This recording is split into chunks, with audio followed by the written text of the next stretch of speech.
Hi everybody, welcome to Space for Joy. It's Hannah, and I am so thrilled that you're here, that you in this video found one another. That makes my heart just very, very happy. I want to talk to you today a little bit about resistance, because this has been a fun, can you tell I'm being sarcastic when I say fun, theme that's been coming up for me the past month or so, of having some pretty extreme resistance to this thing that it was just interesting. So a little bit of a backstory before I jump into that is that spaceforjoy.com is my website, my baby, my love. I love it. That I built back in the spring of this year, so about 6 months ago.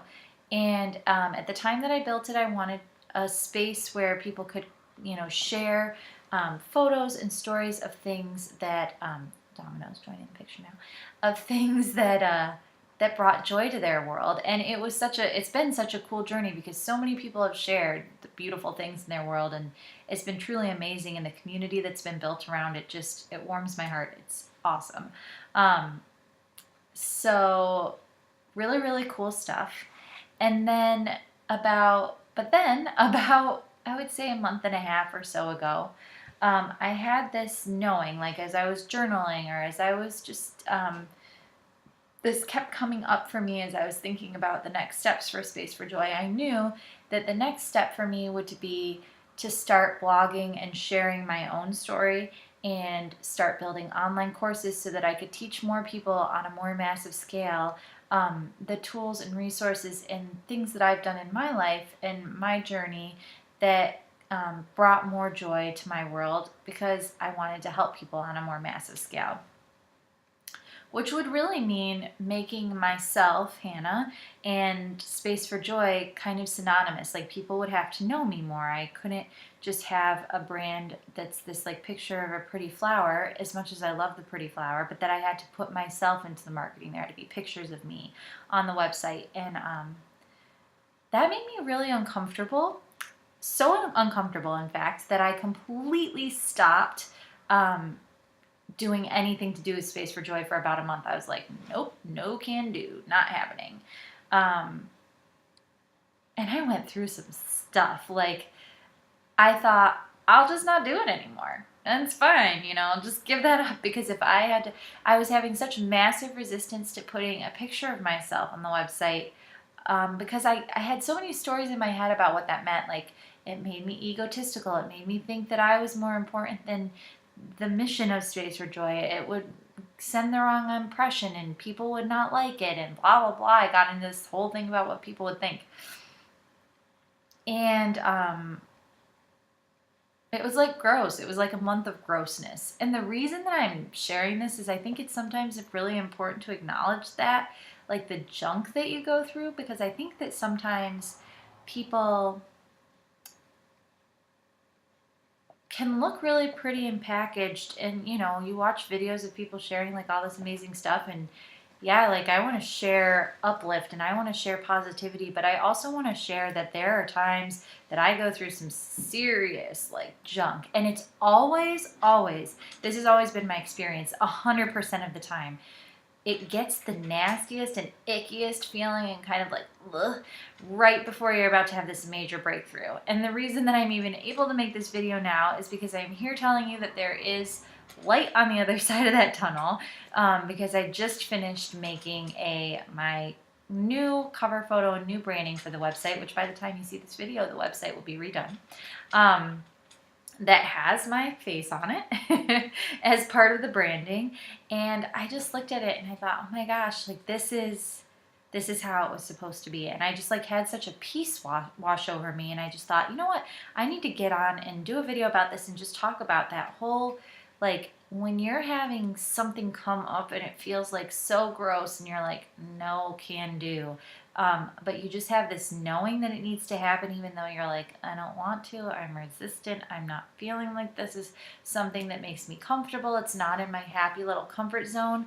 I'm here to tell you that if you go for it, there is some growth and there is some discomfort and there is some stretching yourself out from like me. I talk about going outside of your comfort zone. Like, I used to never even want to look at a picture of myself, much less the fact that I've gotten to this point where I'm willing to get on in front of a video camera on my couch in my pajamas, like that's gonna go publicly in front of people, or that I'm gonna put a picture of myself out there as part of my branding, like that, even like 2 years ago, like that would have blown my mind. I would have said never in a million years is that going to happen. But I'm here to tell you that when you take those steps and when you say, okay, this is the thing that for whatever reason my gut is telling me, my heart is telling me that I need to do this thing, if even if it's uncomfortable, when you do it is when the peace comes, is when the ease comes, is when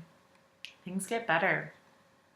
And I just know, like, I have spent years resisting certain things. I've spent months and so much time. And then when you just say, okay, you know what? What's the worst that can happen? Is anybody going to die here because I put my picture on like a website? I mean, really, speaking it out loud sounds kind of silly, but the answer is no, no one's going to die. The world is still going to keep turning. If people judge me, if people judge you for the things that you choose, it's like that's theirs. You know, it's not yours. Your job is to say, here is what my heart is telling me, and that's the most important thing, because that, when you are operating from that space of what your heart is giving you the forward momentum to do, that is what creates in you this space for joy, this being of light that can go out into the world and uplift others.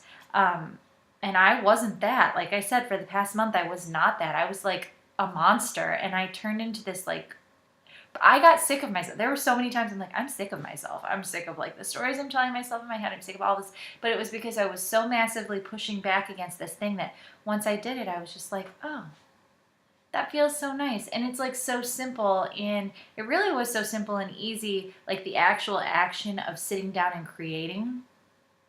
But it was the emotional stuff and going through all that junk. That was where the work was, and that was where the work lied. And that was, it was important for me to go through that. I had to go through that. I had to go through that massive resistance, bust through the other side, and now look back and say like, hey, it's all cool. So yeah, if you've been having, resistance to anything, if this resonates with you, best advice, keep going. As much as you don't want to, because this has been me like the past few weeks, as much as you don't want to just sit quietly or jot some notes down in a journal or spend real quality time with, for me, it's been with my boyfriend or with my pets, just trying to tune in and tune out the noise of the rest of the world, even when I was going through turmoil. That's going to be your best bet for getting yourself, not that you're ever off track, honestly. You're always in the right place and everything is always perfect. But to get yourself back where you want to be, we'll say, to get yourself back in alignment and back in flow, is to just keep doing those little things, like one thing at a time, one small little thing that brings you joy. One nice thing that I like to do is I have a list in my phone of all the things that bring me joy. And I just try, when I'm having something come up like really nasty and icky, I just try to do one of those things, and also slowing down and really breathing no matter what I'm doing. Like I'm cooking dinner, I'm packing my lunch, I'm at work, I'm, just hanging out at home. Slowing everything down so that my body can actually relax and I can get oxygen to me. All these things can be so helpful for that. But if you're going through that, my heart goes out to you. I am here for you. Share your story, share your experiences, and what you're going to do, just one little tiny thing different today, to try and, one thing that brings you joy. I would love to hear from you what that would be. Also, if you haven't already, on Space for Joy, shared a picture or a story of something that brings you joy in your world, or seen what other people have shared, go on over to spaceforjoy.com and share something. I really would love and invite you to do that. And also, I have a new list of my 10 favorite ways to create more joy in my life, simple ways that take a minute or less to create more joy. So when you sign up for the email list on the website, you will get that in your email. So thank you so much for watching. I hope that this video spoke to you. I hope that it was that you saw it at the right time. And please reach out to me if you have any questions. Please comment with your experiences, and I will see you next time.